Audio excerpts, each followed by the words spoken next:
Welcome to Twisted Truths, where betrayal meets brutal payback, and where the most unexpected twists expose what people are really capable of. This story isn't just shocking, it's personal. My name is Manuel Reyes.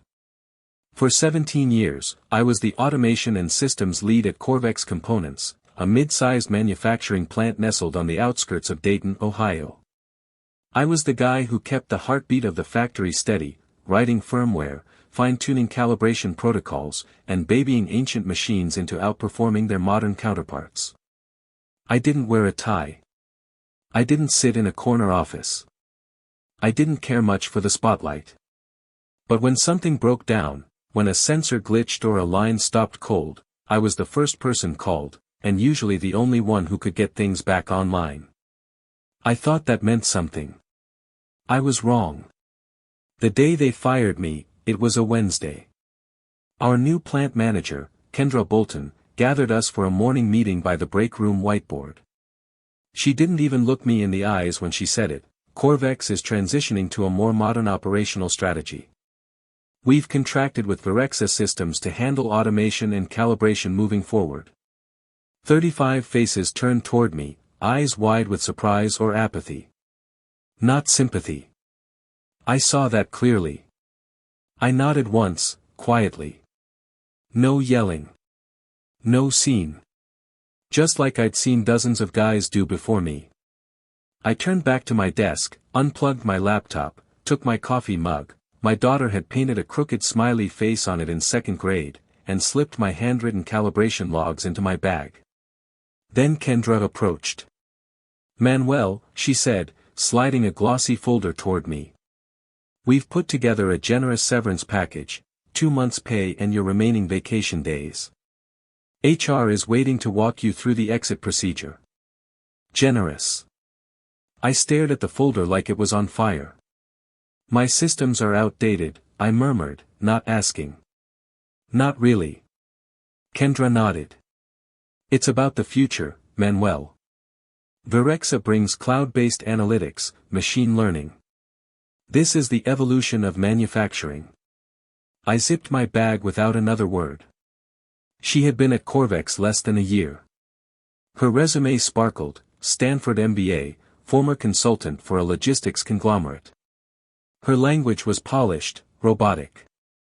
Metrics optimization, this, cost synergies, that. She called my work legacy systems, like I was some kind of ghost haunting a modern floor. But she didn't understand the machines. Not really.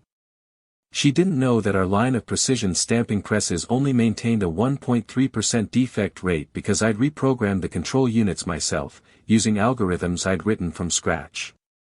Or that the assembly line never buckled under peak loads because I'd created a feedback loop to bypass the sensor lag that came with aging equipment. No, to her, I was just a name on a spreadsheet next to a number that could be replaced by a flashy consultant pitch. I walked the floor one last time. Touched the panel of the old stamping press I rebuilt after it nearly caught fire in 2014. Glanced at the conveyor systems whose rhythms I could diagnose by ear. Everything I'd poured myself into. Everything about to fall apart. When I reached the security desk, they took my badge. I walked into the parking lot without looking back. I drove home in silence. The house was quiet. My daughter, Carmen, was away at grad school. My wife and I, well, the divorce had been finalized 2 years earlier. The only sounds were the creak of floorboards and the distant hum of the refrigerator. 17 years. Gone. With one sentence. I opened my laptop. The company VPN had already revoked my credentials. I wasn't surprised. But I didn't need it. 3 weeks earlier, I'd noticed Verexa engineers touring the plant. They didn't understand what they were seeing. They thought they were just documenting old code.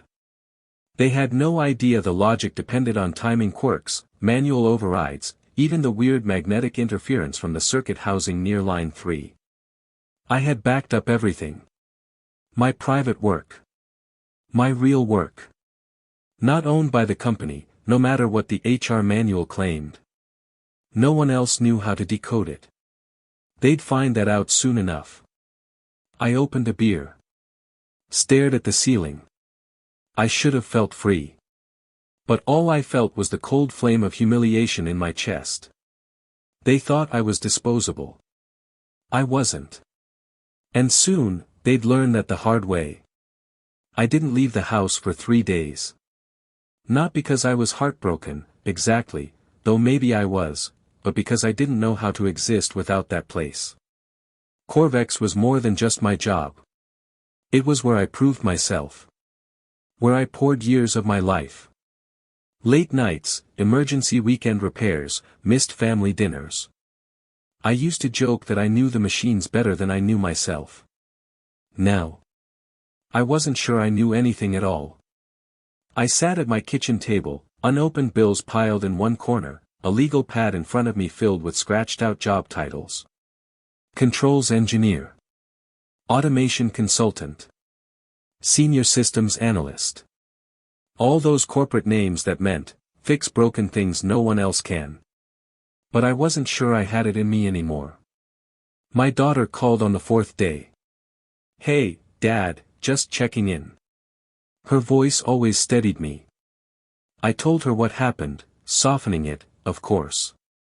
She was studying for her final exams, and I didn't want to weigh her down. They said my systems were obsolete, I chuckled bitterly. "Your systems? Dad, you wrote those systems." "I know. Doesn't matter now." She paused. "Maybe it does." We hung up after 10 minutes. But that one line stuck with me. Maybe it does. The next day, I dusted off the binders in my basement. Manuals, notes, sketches, years of work. I sat with them like they were old friends, flipping through margins scribbled with tweaks and diagrams of timing loops only I had ever understood. I realized something that both stung and stirred something inside me. Everything Corvex ran on was mine. Not just because I'd worked there. Because I'd built it. From scratch. They hadn't replaced me, they'd amputated the one person keeping their systems alive. And soon, they were going to find that out. But even then, part of me still hoped maybe they'd realize the mistake on their own. Maybe I'd get a call. An apology. A small sign that I wasn't invisible. But the phone never rang. Not for a week. Not for 2. I got emails from former coworkers, people at Corvex who wanted to stay in touch, but none who had lifted a finger when I was walked out. Leon didn't even text. He and I had once rebuilt the Line 4 routing logic from scratch, stayed up until 3 a.m. in the winter of 2019 to stop a total plant shutdown. Apparently that didn't count for much. I started getting recruiter messages on LinkedIn. Most were half-baked, offering temp positions or junior-level roles at half my former salary. I didn't even reply. I wasn't going to spend the rest of my career patching up broken equipment for people who saw me as just another guy in steel-toed boots. Then, finally, 6 weeks after the day I walked out, the silence broke. It was a Thursday afternoon. I was oiling my fishing rod in the garage when my phone buzzed. Blocked number. I almost didn't answer. But something in my gut told me to. "Hello. Manuel," a voice said, uncertain and breathy. "This is Kendra Bolton from Corvex." I felt my grip tighten on the phone. She sounded different. Less polished. Almost nervous. "Hi, Kendra." A pause. "I hope you're doing well," she said awkwardly. I said nothing. She cleared her throat. "Listen, we're having some issues with the hydraulic press line. Virex's team is still familiarizing themselves with the legacy systems, and we've had 3 unexpected shutdowns. Production is down 18%. I let the silence stretch. "Are you asking for help?" I finally asked. "Well, yes. We were hoping you might consider a short-term consultation. Just to help us stabilize things." The irony of it. 17 years of dedication, cast out without hesitation. And now, less than 2 months later, they needed the ghost they buried. "What's your budget?" I asked. "Excuse me?" "For consulting. I charge $300 an hour. 4-hour minimum. Paid up front. And I require a contract." "That's more than double your old hourly rate. I'm not an employee anymore. I'm a specialist." She hesitated. "I'll need to get approval." "You do that," I said calmly. She called back within the hour. They agreed to my terms. But I wasn't doing it for the money. No. I was doing it to see the beginning of the fall. To witness the first cracks in the illusion that had cost me my job, my dignity, and nearly my identity. The following morning, I stepped onto the Corvex floor for the first time since they'd escorted me out. The air smelled the same, steel, oil, sweat, but it felt colder now. People glanced at me, then quickly looked away.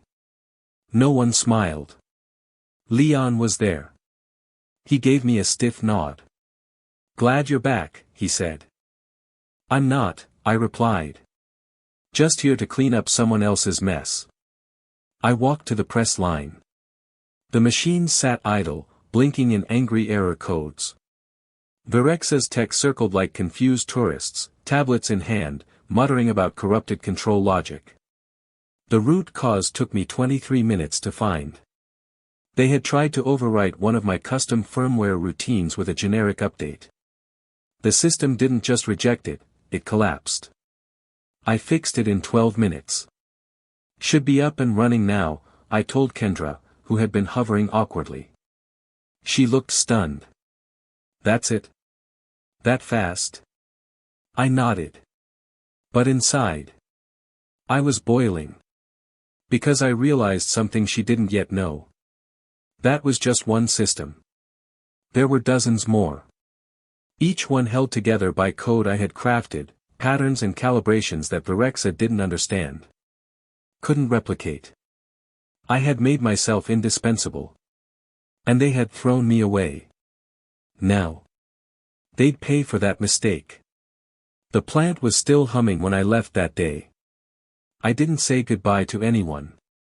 I didn't offer small talk. I just walked out the same way I had weeks earlier, but this time, I carried a new sense of purpose. A new storm. They thought I was a mechanic. They forgot I was the architect. And now, I was watching my old world from the outside, one error code at a time. Over the next 3 weeks, I got 2 more calls from Kendra. Each one followed the same pattern, some mysterious system breakdown that left Virexa's team fumbling. Each time, I returned. Each time, I charged more. And each time, I left knowing they were slipping further into chaos. But it wasn't until the 4th visit that I saw it. I was called in to deal with a series of calibration faults in the CNC bay, precision issues, parts coming off spec, warranty claims starting to stack up. It was messy, but fixable. What caught my attention wasn't the machine. It was a document left open on a workstation computer, a presentation slide labeled Cost Reduction Initiative, Legacy Systems Replacement, Proposal submitted by K. Bolton. I don't know why I clicked it. Curiosity, maybe. Or maybe something deeper. A gut instinct that there was more to my firing than a mere modernization. The file wasn't password protected. Kendra, for all her smugness, still didn't understand how factory computers worked. I scanned the document. Then I stopped breathing. There it was. In black and white. Her entire pitch to Corvex's parent company, Norvane Holdings. Projected savings, $210,000 annually by eliminating high-cost legacy personnel.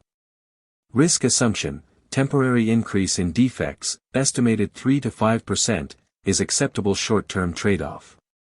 Vendor relationship, preferred partnership with Virexa Systems offers ongoing incentive rebates. Incentives. Rebates. It hit me like a gut punch. She hadn't just cut me to modernize. She was getting kickbacks. Consulting fees disguised as vendor bonuses. And she hadn't told the company, or if she had, she buried it in corporate speak. She had sold my termination as a cost-saving upgrade. And the company had bought it. They had no idea what she was really doing. No idea that the woman pitching them digital transformation was lining her own pockets while the factory slowly fell apart under the weight of her lies. I downloaded the file to a flash drive I always carried. Then I sat for a long minute, just breathing. Not with rage. Not yet. With precision. Because now I had leverage. That night, I sat in my home office, staring at my old calibration files, the backup logs, the diagnostic reports from each visit. It was like watching a slow-motion train wreck. The factory wasn't just failing. It was bleeding money, lost contracts, botched orders, scrap rates through the roof. And it was all traceable. Every system I'd touched showed immediate improvement. The ones I hadn't. Total disarray. And I realized something. They were going to call me again. And again. And again. But they didn't deserve a fix. Not yet. They needed to suffer just a little more. They needed to learn what it cost to replace experience with ego. The next morning, I drafted an invoice for my most recent visit. But I added something else, a clause. Consulting rate increase, $375 per hour, non-negotiable. Kendra didn't argue. She approved it within minutes. Desperation was a funny thing. It makes people say yes before they ask why. And that's when the real idea hit me, not just revenge, not just justice. Legacy leverage. If the company had been duped by Kendra, I could show them. But not with a whistleblower email or some self-righteous rant. No. I would speak their language, data, performance, results. I would build something new. Something they'd want so badly, they'd have to deal with me on my terms. So I opened a blank design file. At the top, I typed 3 words. VelSpec Control Suite. It would be a modular system, tracking quality metrics in real time, offering predictive diagnostics, syncing across legacy and modern equipment. And it would only work because I still held the keys, the documentation, the logic, the fixes. Not Virexa.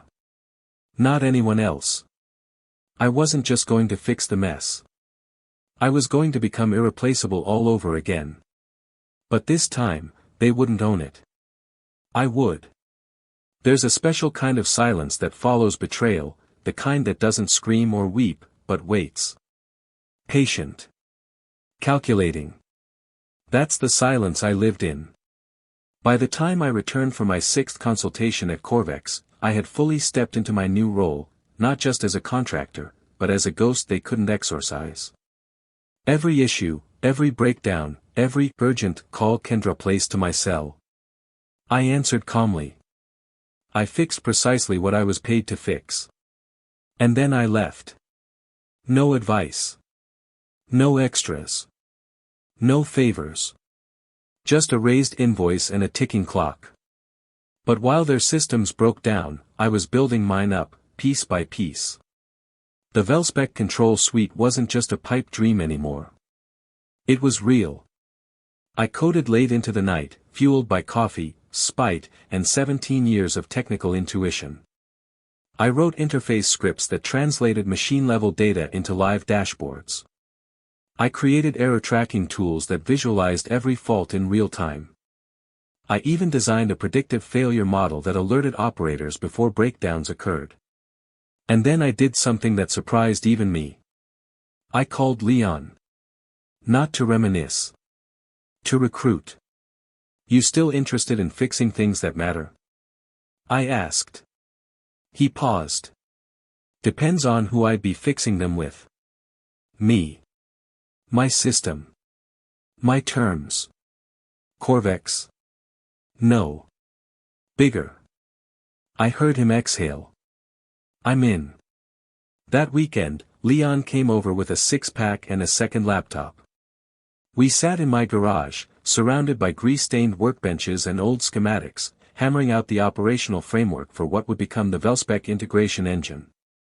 By Sunday, we had mapped out a system that could take over a facility's legacy operations and layer them with live data, predictive analytics, and a closed feedback loop. Leon blinked at the screen. "This is brilliant, Manny." I nodded. "It's what Kendra said we never had. But systems alone don't win wars. I needed proof. Data. Failure trends. And I needed it from the inside. So on my next visit to Corvex, while I was resolving yet another sensor failure on the polymer molding line, I ran a silent scan using a hidden diagnostic tool I'd installed in my last visit. It logged system error rates, deviation patterns, and defect batches across 4 departments. By the time I left that day, I had the evidence I needed, over $1.1 million in projected annual losses tied directly to the transition that modernized me out the door. And then came the best part. At 2:13 a.m. that night, I got a call. Not from Kendra. From her boss. "Mr. Reyes," the voice said.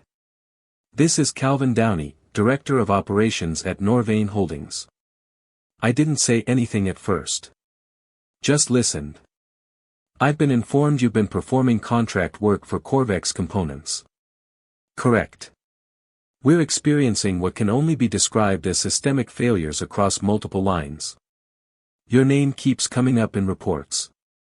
"That's accurate. I'd like to discuss a more structured agreement." I almost laughed. She was losing control.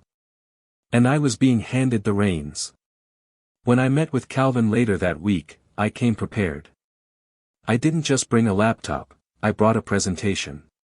Slide 1, declining performance metrics before and after my removal. Slide 2, warranty claim spikes by system group. Slide 3, estimated financial impact of defects traced to misconfigured legacy equipment.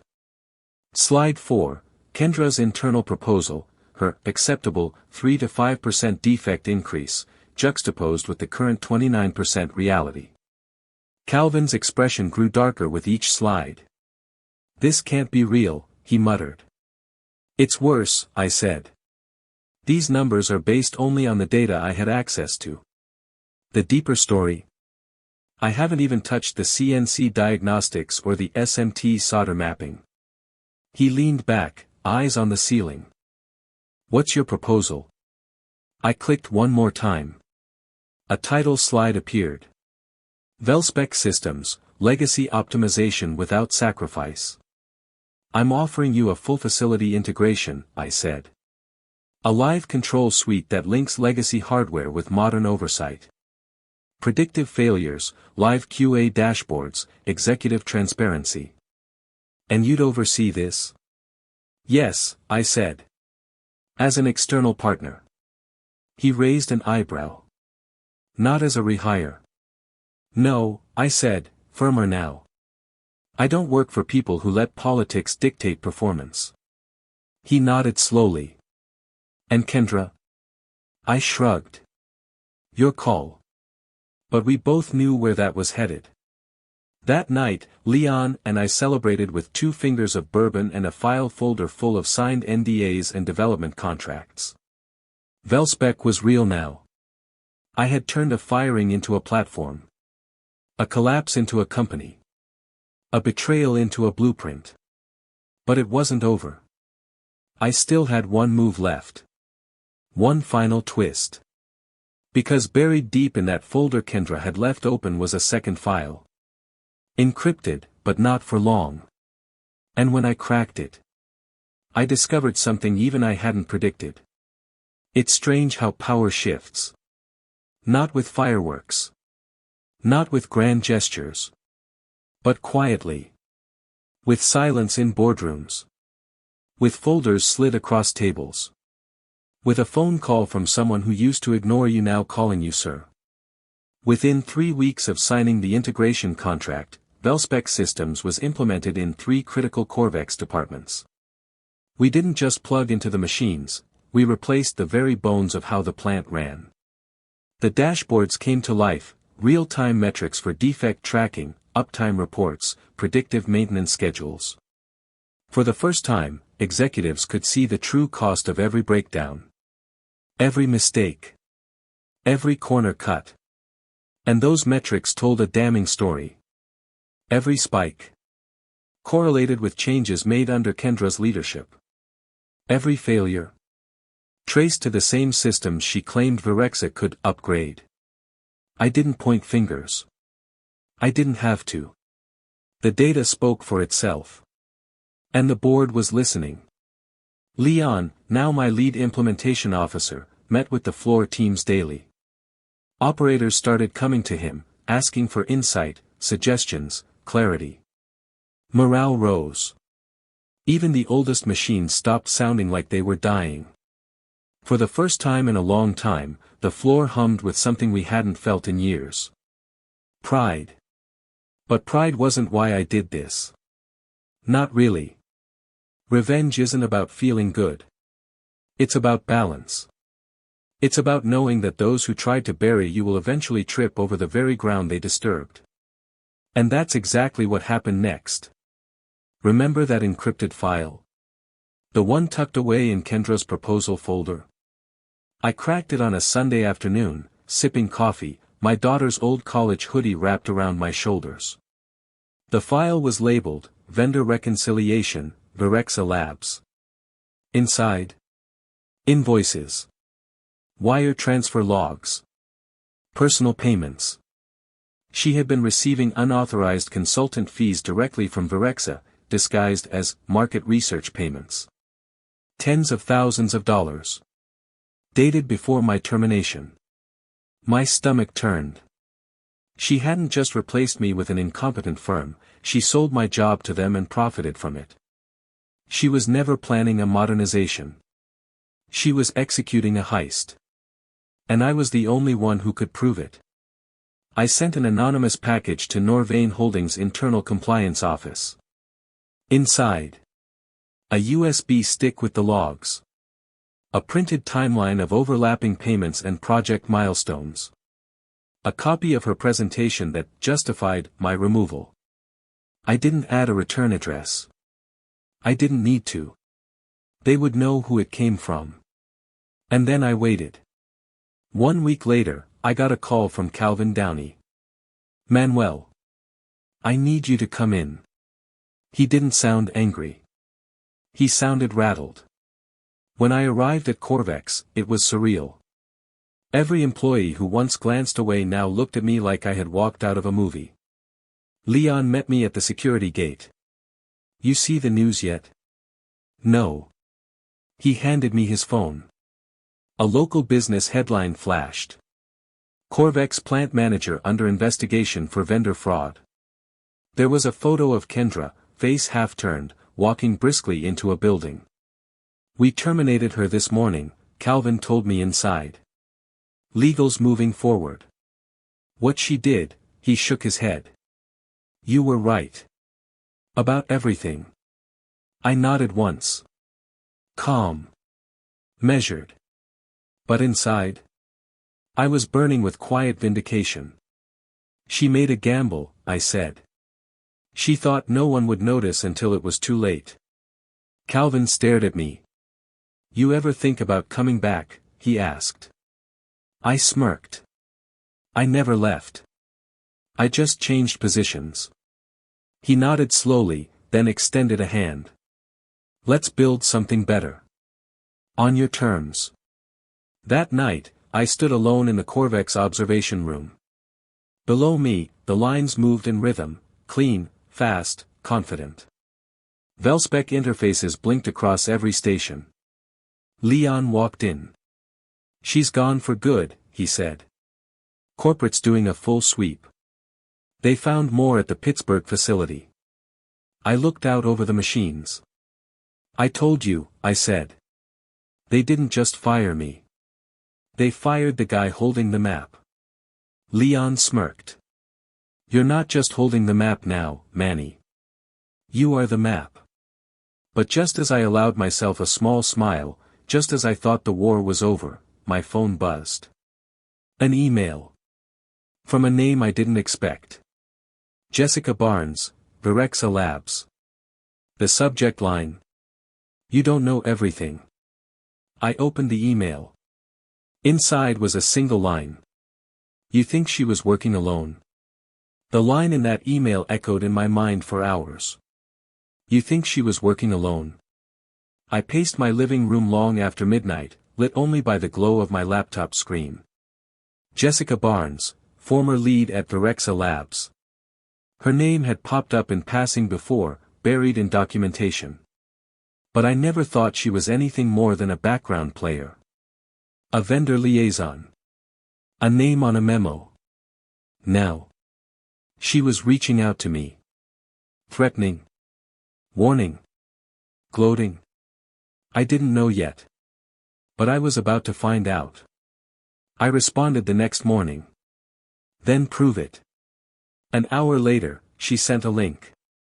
A private Dropbox folder titled Norvane Internal, Eyes Only. Inside were documents I never should have seen. Meeting notes between Norvane execs. Emails between Calvin Downey and a Virexa senior engineer. A line item in the third quarter capital expenditure budget labeled Phase 2, Total Outsourcing Initiative, Confidential. They weren't just planning to replace me.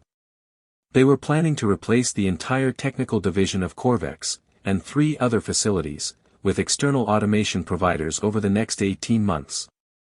Velspec was just a band-aid. A temporary fix until they could tear everything out. I scrolled faster. A time-stamped chat log between Kendra and Calvin, dated 3 weeks before I was let go. Kendra, he's still asking questions. Should I start the access restrictions? Calvin, do it quietly. We need a clean exit. My stomach dropped. Calvin. The same man who'd shaken my hand. Who'd looked me in the eye and told me we'd build something better. He knew. He knew from the beginning. For the first time in months, I felt rage, not the cold, surgical kind that plans revenge, but the kind that wants to burn everything down. They had orchestrated the whole thing. Kendra wasn't the mastermind. She was a tool. And Calvin Downey? He was the architect. Jessica's email continued below the folder link. I resigned last month. They asked me to bury the defects in Pittsburgh. I refused. You're not the only one they underestimated. But you might be the only one with a way out. You built Velspec. That's your leverage. But if you think they'll keep you once it's no longer profitable, you're dreaming. She ended it with one final line. Don't just burn the bridge. Light the river. I didn't sleep that night. The next morning, Leon found me in my office, staring at a whiteboard covered in systems diagrams and contracts. You look like you've seen a ghost, he said. I handed him a printout of Calvin's messages. He read in silence. Then again. Jesus. They played me, I said quietly. Let me build the system so they could map it, mimic it, and toss me again. Leon looked up. So what now? We walk. No, I said. We build a firewall. I restructured Velspec that afternoon. Encrypted the back end.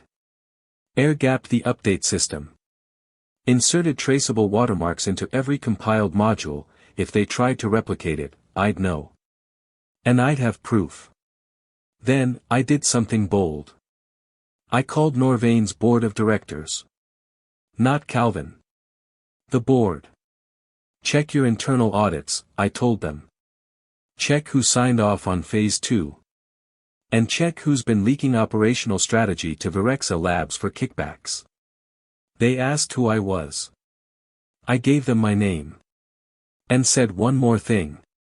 If you don't investigate, I will. Within 48 hours, Calvin was suspended. A formal review began. Velspec's contract was extended by emergency vote, under my terms only. No Virexa integration. No secondary vendors.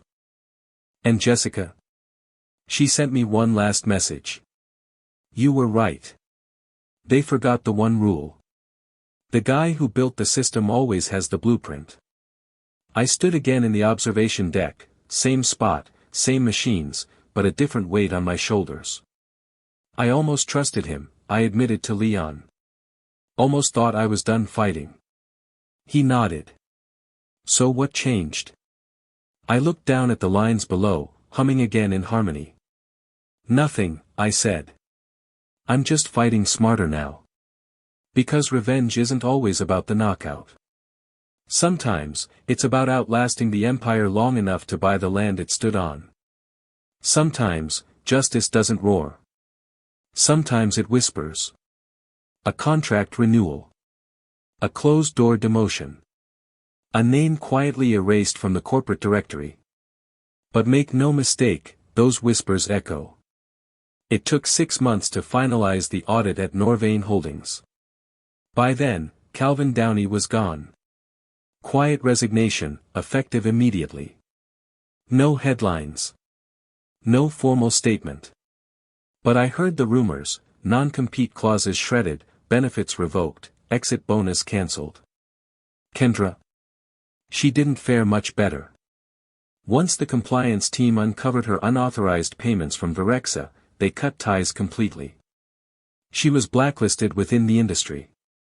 Last I heard, she was consulting for a tech startup in Seattle. A far cry from her TEDx dreams about corporate optimization in the new manufacturing age. As for me, Velspec Systems was no longer just a tool. It was a company. My company. We rebranded as Reyes Industrial Intelligence and expanded faster than I ever imagined. In the last quarter alone, we signed long-term integration contracts with 5 facilities in 3 states. Every system still bore my original architecture, but now it had my name on it. My daughter, Carmen, graduated that spring. She stood beside me at our company open house, watching the first full-scale demo of the new Velspec Command Center. She turned to me and said, "You really built all this from scratch?" I smiled. "No," I said. "I built it from ashes." Then came the letter. It arrived on Reyes Systems letterhead, addressed to a man who had once fired me without a second glance. Dear Board of Directors.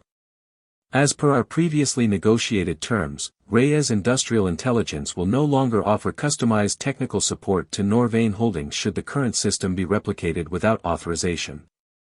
All Velspec modules remain intellectual property of Reyes Systems, and any attempt to reverse engineer, rebrand, or internally replicate our framework constitutes breach of contract.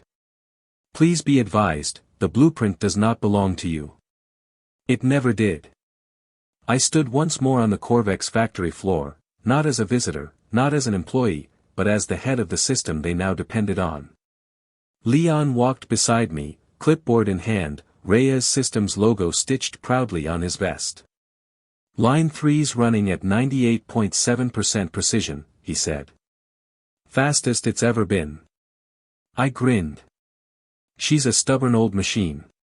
Just needed someone who remembered her quirks. He laughed. You're becoming a bit of a legend around here, you know. Legends are for people who retire, I replied. I'm just getting started. And that was the truth. They tried to erase me. Tried to replace me with code, dashboards, and consultants. But they forgot the oldest rule in the book. Machines don't run themselves. People do. And the man who knows every sensor, every glitch, every heartbeat of those machines. You don't just replace him. You partner with him. In the end, truth has a way of surfacing, even if it comes twisted through pain and betrayal. As one wise voice once said, sometimes your greatest enemy was once your closest ally. If this story struck a chord with you, let us know in the comments. And don't forget to subscribe, share, and spread the word, because justice deserves to be heard.